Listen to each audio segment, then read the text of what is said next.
आप देख रहे हैं भारत का number 1 news channel TV 24 hours top news network. खबर आ रही है जौनपुर से। 98 साल के इतिहास में पहली बार नहीं निकला जुलूस। मछली शहर पड़ाव स्थित शाही ईदगाह के प्रमाण में जश्न ईद उल मिलाद उल नबी का कार्यक्रम किया गया, जिसमें सोशल डिस्टेंसिंग का ध्यान रखा गया। कार्यक्रम का आगाज तिलावती कलाम पाक से शेर मस्जिद के इमाम कारी जिया साहब ने किया। 19 कोविड को देखते हुए इस साल जुलूस नहीं निकाला और न शहर में कोई सजावट हुई। मरकजी सीरत कमेटी व शाही ईदगाह कमेटी ने शासन प्रशासन के द्वारा दिए गए सुझाव के अनुसार कार्यक्रम को स्थगित कर अटाला मस्जिद व ईदगाह में कौमी यकजहती का प्रोग्राम किया। इस मौके पर जिला अस्पताल में एक ब्लड डोनेट कैंप लगाया गया, जिसकी सदारत हाफिज शाह ने की। जुमा की नमाज के बाद शाही ईदगाह में कौमी यकजहती का प्रोग्राम किया, जिससे शहर के तमाम मोतबर लोगों ने भाग लिया। आखिर में कोविड-19 से निजात के लिए व दुनिया में अमन व अमान के लिए दुआएं मांगी गईं। इस मौके पर मुख्य रूप से मिर्ज़ा दाबर बैग, रियाजुल हक हाजी इमरान, जफ़र मसूद, असलम शेर खान, इरशाद मंसूरी, ताज मोहम्मद, आमिर कुरैशी, रशीद अहमद, सद्दाम हुसैन, सिराज सिद्दीकी, अरशद आलम, शम्स आलम, सलीम खान आदि लोग मौजूद रहे। जुलूस जौनपुर में कायम हुआ तो जौनपुर के क्या इर्द गिर्द बहुत दूर तक भी इसका कहीं वजूद नहीं था। सबसे पहले जौनपुर में जुलूस कायम हुआ 98 साल हुआ, लेकिन इस बार कोविड-19 को देखते हुए हम लोगों ने जुलूस का प्रोग्राम को मुलतवी कर दिया गया कि हम लोग जुलूस को नहीं उठाएंगे। सिर्फ चूँकि कौमी एकजहती हमारा पैगाम हमारे आका नामदार हज़रत मोहम्मद मुस्तफ़ा सल्लल्लाहु अलैहि वसल्लम ने एकजहती का कि एक दर्श दिया है कि हम ही लोग हैं जो कौम हर मज़हब मिल्लत को लेकर चलने वाले लोग हैं। आपकी ये तालीम है, इसलिए प्रोग्राम हम लोगों ने शाहिदगाह में मुनक़िद किया, वो भी सोशल डिस्टेंसिंग को देखते हुए तमाम शासन और प्रशासन की गाइडलाइन को मद्देनज़र रखते हुए ये प्रोग्राम हम लोगों ने रखा। अंजुमन जो एक मुद्दतों से इसमें शामिल होती रही हमेशा से, और जब चांद होता था तब से लेकर 12 दिन तक सारी अंजुमन के लोग, उसके तमाम जस्ते के लोग इसका मश्क करते थे। 12 दिन मश्की होती थी, मरकजी सेहत कमेटी के लोग उस पर जाते थे और उनके मश्की को देखते थे। लेकिन इस बार वो भी प्रोग्राम मुलतवी कर दिया गया। अंजुमन के लोगों ने मश्की नहीं किया, अंजुमन इस प्रोग्राम में शिरकत नहीं कर रही हैं, अखाड़े के तमाम अरकान इस प्रोग्राम में नहीं शिरकत कर रहे हैं। सिर्फ कौमी एकजहती का प्रोग्राम हम लोगों ने शाहिदगाह में मुनक़िद किया, वो भी तमाम शासन और प्रशासन की गाइडलाइन को देखते हुए उसके मद्देनज़र रखते हुए सोशल डिस्टेंसिंग के साथ ये प्रोग्राम हम लोग करेंगे। और एक प्रोग्राम अटाले में हम लोगों का होगा और सारे प्रोग्राम इस साल मुनक़िद कर दिया गया। लोग अपने घरों में मिलाद शरीफ कर रहे हैं, लोग खुशी मना रहे हैं, हुजूर की आमद की खुशी लोग अपने घरों मना रहे हैं, मिलाद करके, नज़र फातिहा करके और अपने घर को सजा के, मसाजिद को सजा के। मस्जिदों में मिलाद हो रहा है, अपने घरों में हो रहा है, लेकिन सड़कों पर सार्वजनिक स्थान पे सरकारी इमारतों में हम लोग कोई प्रोग्राम इस बार नहीं कर रहे हैं, चूँकि हमारे आका मोहम्मद मुस्तफ़ा सल्लल्लाहु अलैहि वसल्लम की ये तालीम है। अल्लाह ने कुरान में भी कहा है कि हुक्मानो खुदा का, उसके रसूल का और बादशाह वक्त का। तो हुकूमत का जो हमारा हुक्म है हम उसके ताबे हैं, हम अपने अल्लाह और उसके रसूल की बातों को नहीं करते, हम उसी पर अमल करने वाले लोग हैं और हम उसी पर अमल कर रहे हैं। इसलिए हम लोगों ने सारे प्रोग्राम को मुलतवी कर दिया। कुशीनगर जिलाधिकारी भूपेंद्र एस चौधरी ने कहा कि आयुष्मान भारत प्रधानमंत्री जन आरोग्य योजना में ऐसे गांवों को चिन्हित किया जाए जहां पर कम लाभार्थी के गोल्ड कार्ड बन सके। उन्होंने कहा गांवों में जन सेवा केंद्र, आशाओं तथा कैंप के माध्यम से जल्द कार्ड बनवाए जाएं। गोल्डन कार्ड की समीक्षा दौरान जिला अधिकारी ने निर्देशित किया कि जिन ग्रामों में गोल्डन कार्ड नहीं बने हैं या बहुत कम बने हैं, ऐसे ग्रामों को चिन्हित कर 15 दिन के अंदर पात्रों का गोल्डन कार्ड हर हाल में उपलब्ध कराएं। साथ ही उन्होंने चिताया कि गोल्डन कार्ड में फर्जी का मामला संज्ञान में आने पर संबंधित को बख्शा नहीं जाएगा। समीक्षा दौरान पाया गया कि हाटा, कप्तानगंज, सेवरी व दुदही में सबसे कम गोल्ड कार्ड बनाए गए हैं। इसके अतिरिक्त बैठक में अब तक गोल्ड कार्ड से इलाज करवाने वाले मरीजों तथा प्राइवेट हॉस्पिटल में इलाज करवाने वाले सहित भुगतान के संबंध में भी समीक्षा की गई। जिला अधिकारी ने नवंबर में जनवरी तक चलने वाले विशेष टीकाकरण अभियान की समीक्षा दौरान निर्देशित किया गया कि किसी भी प्रकार के छूटे हुए टीकाकरण को हर हाल में सभी बच्चों व गर्भवती महिलाओं को लगाया जाना है। इस विशेष अभियान से संबंधित अधिकारी गण विशेष रुचि लेकर 100% पूर्ति सुनिश्चित करेंगे तथा टीकाकरण के समय बच्चे का नाम आशा व ANM का नाम अंकित किए जाने सहित पूर्ण ब्यूरो की रिपोर्टिंग प्रतिदिन समय से उपलब्ध कराने का भी निर्देश दिया। समीक्षा बैठक दौरान दस्तक संचारी रोग नियंत्रण अभियान सहित कोविड-19 की समीक्षा की गई तथा आवश्यक दिशा निर्देश दिए गए। इस मौके पर मुख्य विकास अधिकारी अन्नपूर्णा गर्ग, मुख्य चिकित्सा अधिकारी डॉक्टर नरेंद्र गुप्ता, जिला विद्यालय निरीक्षक Uday Prakash Mishra, doctor SP Singh, Sanjay Pandey, doctor Tahir Ali सहित सभी प्रभारी चिकित्सा अधिकारी व CDPO आदि उपस्थित रहे। खबर आ रही है उत्तर प्रदेश के जनपद बाराबंकी से, जहां एक बार फिर संदिग्ध परिस्थितियों में 35 वर्षीय युवक का तालाब में मिला शव। बताया जा रहा है मामला टिकैत नगर कोतवाली क्षेत्र के सुखीपुर चौकी के निकट चिर्रा गांव का है। उत्तर प्रदेश के जनपद बाराबंकी में एक बार फिर संदिग्ध परिस्थितियों में 35 वर्षीय युवक का तालाब में मिला शव। पूरा मामला टिकैत नगर कोतवाली क्षेत्र के सुखीपुर चौकी के निकट चिर्रा गांव में गांव के बाहर 35 वर्षीय धर्मेंद्र पुत्र जंग बहादुर का तालाब में मिला शव। मृतक की पहचान मेहंदीपुर निवासी युवक की हुई पहचान। मौके से एक बाइक भी हुई बरामद। ग्राम प्रधान बब्बन द्विवेदी ने टिकैत नगर पुलिस को दिया सूचना। परिवारजनों को घटना की सूचना मिलते ही परिजनों में कोहराम मच गया। मृतक के परिवारजनों ने बताया कि धर्मेंद्र बृहस्पतिवार से ही घर से गायब था। बिजली विभाग में काम भी करता था। मृतक के भाई ने आरोप लगाते हुए बताया कि मेरे भाई को किसी ने मारकर फेंक दिया है। मृतक के सर में गंभीर चोट के निशान भी मिले। टिकैत नगर पुलिस घटना स्थल पर पहुंचकर शव को कब्जे में ले लिया। टिकैत नगर कोतवाल आलोक कुमार वर्मा ने बताया कि शव को कब्जे में लेकर पंचायतनामा भरकर PM के लिए भेज दिया गया है। PM रिपोर्ट आने के बाद आगे की कार्रवाई की जाएगी। वहीं राम सनेही घाट क्षेत्रीय अधिकारी पंकज कुमार सिंह को घटना की जानकारी मिलते ही घटना स्थल पर पहुंचकर जांच किया और परिजनों को हर संभव मदद का भरोसा दिया। जनपद बाराबंकी के थाना टिकैत नगर में आज सवेरे एक डेड बॉडी मिलने की सूचना प्राप्त हुई थी, जिस पर स्थानीय पुलिस मौके पर गई। वहां खड़ी मोटरसाइकिल के नंबर के आधार पर ये ज्ञात किया तो मृतक का नाम धर्मेंद्र पुत्र जंग बहादुर, जो मेहदीपुर आल्हे मऊ चौकी सुखीपुर के रहने वाले हैं, उम्र लगभग 24 वर्ष उनके रूप में पहचान हुई है। इनके संबंध में ज्ञात हुआ है कि ये पटरंगा पावर हाउस में संविदा कर्मी हैं और कल रात में अपने घर ये बताकर निकले थे कि आल्हे मऊ में बिजली का तार जोड़ने जा रहे हैं। ये मोटरसाइकिल सहित तालाब में गिरे हुए मिले हैं, जिनके माथे और नाक पर चोट है, जो प्रथम दृष्टया इसी दुर्घटना के कारण लगी हुई प्रतीत होती है। इनका पोस्टमार्टम के लिए बॉडी भेज दी गई है। पोस्टमार्टम की रिपोर्ट के आधार पर अग्रिम कार्रवाई की जाएगी। खबर आ रही है जनपद कन्नौज के सौरिक से, जहां ईद मिलाद उन नबी पूर्ण सौहार्द एवं आपसी प्रेम भावना के साथ संपन्न हुआ। नगर वासियों द्वारा आपसी भाईचारे व सोशल डिस्टेंसिंग का पालन करते हुए त्योहारों को मनाया गया। आज ईद मिलाद उन नबी के त्योहारों को दृष्टिगत रखते हुए ईद मिलाद उन नबी के त्योहार की सभी को हार्दिक शुभकामनाएं देते हुए सभी से अपने अपने घरों में रहकर एक दूसरे से उचित दूरी बनाए रखते हुए त्योहार मनाने का आग्रह किया।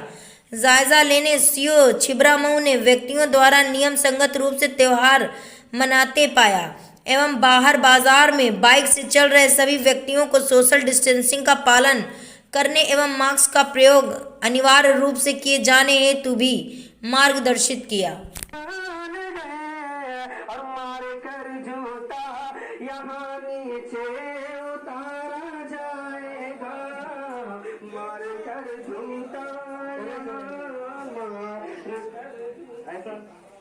अशुर में जिस पर आका को प्यारा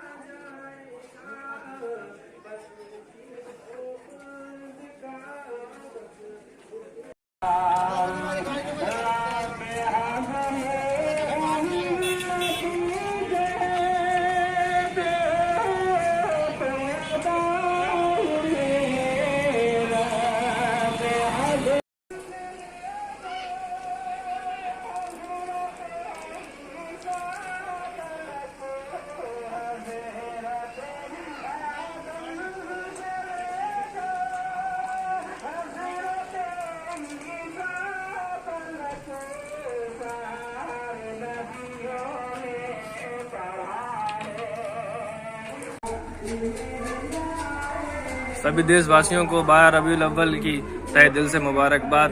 जैसा कि हम सभी को मालूम है, आज हिंदुस्तान में 12 रबीउल अव्वल का जुलूस बहुत ही सादगी के साथ और कोरोना काल का सरकार की गाइडलाइंस का पूर्णतः पालन के साथ निकाला जा रहा है। जहां कभी हजारों लाखों की भीड़ होती थी, वहां आज चंद लोग हैं। मुस्लिम समुदाय ने सरकार का पूर्णतः समर्थन किया है। जो सरकार के द्वारा गाइडलाइंस जारी की गई थी, उसके आधार पर पूर्णतः सोशल डिस्टेंसिंग के साथ मास्क आदि को उपयोग करते हुए और सरकार के निर्देशों के आधार पर जुलूस मोहम्मदी निकाला गया है, जिसमें हजारों लाखों का एक जलसा और एक जुलूस बहुत ही खुशियों के साथ होता था। युवाओं का एक हर्षोल्लास होता था, जिसमें आज चंद बुजुर्ग लोग ही मौजूद रहे और कौम के जो हाफिज और आलिम लोग हैं, उन लोगों की अगुवाई में ये जुलूस निकाला गया है। ना कि बहुत ज़्यादा लोग थे और ना ही बहुत ज़्यादा धूमधाम रही। बड़ी खबर है चंदौली से। धूकी कोट निवासी राकेश यादव रोशन हत्याकांड का पुलिस ने पर्दाफाश किया। राकेश की 28 अगस्त को बसला गांव के सिवान में कनपट्टी पर गोली मारकर हत्या कर दी गई थी। पुलिस ने बीते दिनों बलुआ थाने के हिस्ट्री सीटर आशुतोष उर्फ चिटकू यादव को मुठभेड़ के बाद गिरफ्तार कर लिया। चिटकू भी राकेश की हत्या में वांछित था। बहरहाल उसने हत्याकांड का पूरा सच पुलिस को बताया, जिसके आधार पर मृतक राकेश रोशन के छोटे भाई मुकेश यादव को शुक्रवार को धूरीकोट गांव के मोड़ के पास से पकड़ा गया। मुकेश ने ही अपनी पत्नी के साथ अवैध संबंधों पर बड़े भाई को गोली मारी थी। एसपी हेमंत कुटियाल ने बताया कि पकड़ा गया आरोपी मुकेश यादव वर्ष 2017 में हत्या के एक मामले में जेल गया था। जनवरी 2020 में जमानत पर बाहर आया। मुकेश के अनुसार बड़े भाई राकेश का अवैध संबंध मेरी पत्नी से हो गया। एक दिन उसने दोनों को रंगे हाथ पकड़ भी लिया था। जेल में रहने के दौरान मुकेश की दोस्ती बदमाश आशुतोष उर्फ चिटकू से हो गई थी। दोनों 6 माह से एक ही जेल में रहते थे। ऐसे में मुकेश ने आशुतोष और रामानंद हरिजन के साथ अपने बड़े भाई को ठिकाने लगाने की योजना बनाई। आशुतोष और रामानंद बहाने से राकेश रोशन को बसिला सिवान में ले आए और शराब पीने के दौरान मुकेश ने अपने बड़े भाई की कनपट्टी पर गोली मारकर हत्या कर दी। बुलेट पे क्या कहता है, बुलेट के खोखे पे वो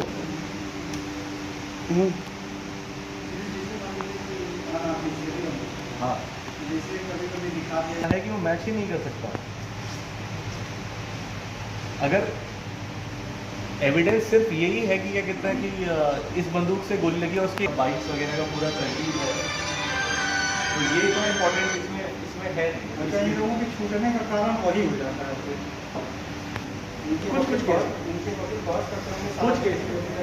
अरे तुम्हारे बच्चे तुम्हारे बड़े पढ़े लिखे बच्चे। तो ये 28/8/2020 में राकेश यादव की हत्या की गई थी चंदौली थाना धूरीकोट में।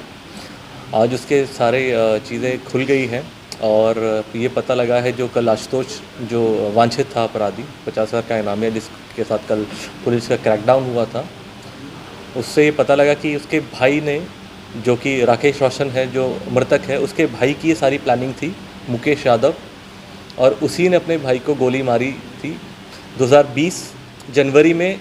जो ये मुकेश है, ये 2017 के एक हत्या के केस में बेल पे लौटा था और बेल पे लौटने के बाद इसको पता लगा कि इसके बड़े भाई राकेश के और इसकी पत्नी के बीच में रिलेशनशिप डेवलप हो गए हैं। और जैसे इसको ये बात पता लगी तो ये इसने अपने भाई को मारने का एक साजिश रची। ये आशुतोष से संपर्क किया इसने। आशुतोष जो इसका 2015 से जान पहचान थी इसके साथ, और 2017 में जब ये जेल गया तो करीब 6 महीने ये लोग जेल में साथ में रहे हैं और ये तब से इनकी दोस्ती है। तो जैसे ही आशुतोष से हमें ये पता लगा और उसके बाद हमने मुकेश को गिरफ़्तार किया है। गिरफ़्तारी के बाद उसने भी ये सब बातें बताई हैं, कबूल करी है, और जो असला प्रयुक्त हुआ था घटना कारित करने के लिए, वो असला भी हमको मिला है और इसी के साथ इसकी गिरफ़्तारी हुई है। एक और व्यक्ति इसमें अभी वांछित है, जिसकी भी गिरफ़्तारी शीघ्र हो जाएगी। जिला फिरोजाबाद के थाना रामगढ़ क्षेत्र उर्दू नगर में प्रेमिका किन्नर को प्रेमी ने दिया धोखा। बताया जा रहा है किन्नर प्रेमी के घर गई थी, इसलिए किन्नरों ने विषैला पदार्थ खिलाने का लगाया आरोप।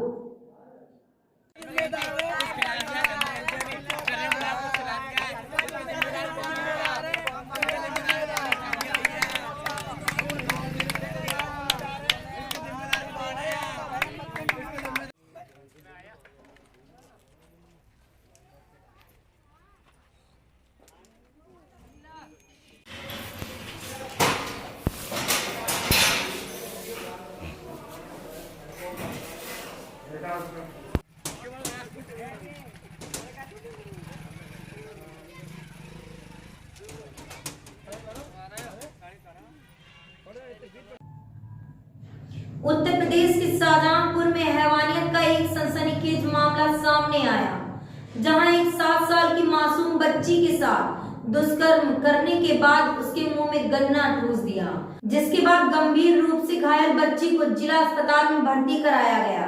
आइए जानते हैं पूरी रिपोर्ट शाहजहांपुर ब्यूरो चीफ फसाद खान के साथ। क्या हुआ था बच्चे के साथ? क्यों? किन लोगों ने हैवानियत करी? कौन लोग थे? क्या हुआ था बच्चे के साथ? ये बता दीजिए। तुम बताओ, तुम उसे आप बताओ। उसको गन्ना खाने में जबरदस्ती करी इसके लिए। बच्ची क्या क्या करने गई थी? कहाँ गई थी? बच्चे धान बिनने गए थे पंजाबी वाले खेत में, तो उधर से वो गन्ना खाते हुए लड़का आते तो उसने कही देखो बेटी नहीं खाएंगे, तो उसको जबरदस्ती पकड़ के ले गया अंदर गन्ना खेत पर। वहाँ जबरदस्ती करी उसके लिए। बच्चे वो बहुत मुश्किल से हाथ छूट गए, फिर भागे आए गन्ना खेत पर, फिर लड़का नहीं मिल पाया। लड़का कितना बड़ा था? कौन था लड़का? 20-22 साल की। पुलिस बता रही लड़का नाबालिग है, छोटा है, कम उम्र का। छोटा नहीं बड़ा है। पुलिस ने क्या कार्रवाई की है अभी तक? किस तरीके से पुलिस ने सपोर्ट किया? कोई थाने गई थी? थाने गई तो पुलिस ने क्या कहा, क्या करा? हाँ, मैं तो देखो अंदर बैठे थे, मेरे को पता नहीं कुछ। गए थे लड़का, मेरे को नहीं पता। जो लड़का है वो पकड़ा गया है क्या? हाँ, थाने में पकड़ गया है। क्या कार्रवाई चाहते हो आप लोग? क्या होना चाहिए उसके साथ, लड़के के साथ? उसको जेल में करते हो फिर का। जिस तरीके से उसने दरिंदगी की है बच्ची के साथ, तो उस तरीके से उससे क्या सज़ा मिलनी चाहिए? क्या सज़ा होनी चाहिए? गंदी की उन्हें बता रही लिटा रही है, उसके लिए लिटा रही, फिर उसके लिए मुंह दबा के बता रही कि चिल्ला में तो उसके लिए मुंह दबा दिया। दबाने के बाद फिर इसके लिए फिर बता रही कि मारो, मारने के बाद फिर उसके हाथ में पकड़ने के बाद उसकी जबरदस्ती करने के बाद उसने बच्चा मेरे को हाथ छुटवाई, फिर भाग गया गन्ना खेत पे से। क्या उसे फांसी की सज़ा मिलनी चाहिए? कैसी सज़ा मिलनी चाहिए उसे? चलो गए थे, हमारी बच्ची कक्षा 1 में पढ़ रही है, तो धान पंजाबी के कर रहे थे सरदार के। फिर तो खाने को घर में था नहीं, तो हमने कहा अपने बच्चे से कहा, बच्चों से हमने कि ऐसा करो धान बीन लाओ। तो बच्चे वहाँ धान बीनने के लिए गए थे। फिर उसके वो सत्ताने लगी। 2 बच्चे हमारे, एक लड़की एक लड़का दूर बीन लिया था, छोटे छोटे। छोटी लड़की कक्षा 1 में पढ़ रही है, वो मेड़ पे सत्ताने लगी। वो आया, सत्यपाल का बालक आया, लौंडा 15-16-17 साल का है। फिर वो बोला है कि ले गन्ना खाएगी, कि मेरा बच्चा बोला गन्ना नहीं खाएंगे। इतने पे वो उठा ले गया गन्ने के खेत में। फिर उसके साथ इतना राज जुलूस किया कि खून नीचे से भी बह रहा है, मुँह से भी खून बह रहा था। पुलिस ने क्या कार्रवाई करी? पुलिस ने कार्रवाई करी, उधर पकड़ लिया, कार्रवाई हो रही है। शाहजहांपुर आया मेडिकल के लिए, लेडीज पुलिस साथ में आई है। क्या चाहते हो आप? जब थाने गए तो थाने वालों ने क्या कहा था? थाने ने इतनी देर से कार्रवाई क्यों की? नहीं, ज़्यादा देर से नहीं की, उन्होंने कार्रवाई सही की है। अब क्या चाहते हो आप? अब क्या चाह रहे हैं आप? बच्चे के लिए न्याय चाहते हैं? हाँ। नहीं, अब क्या चाह रहे हैं आप? बच्चे के न्याय चाह रहे हैं। क्या होना चाहिए आरोपी के साथ? क्या होना चाहिए आरोपी के साथ? क्या होना चाहिए? आरोपी साथ या तो उसे फांसी सजा हो जानी चाहिए और नहीं तो ज़िंदगी भर जेल में जाए सर। और नहीं अगर पुलिस कार्रवाई करती तो क्या कुछ करेंगे आप?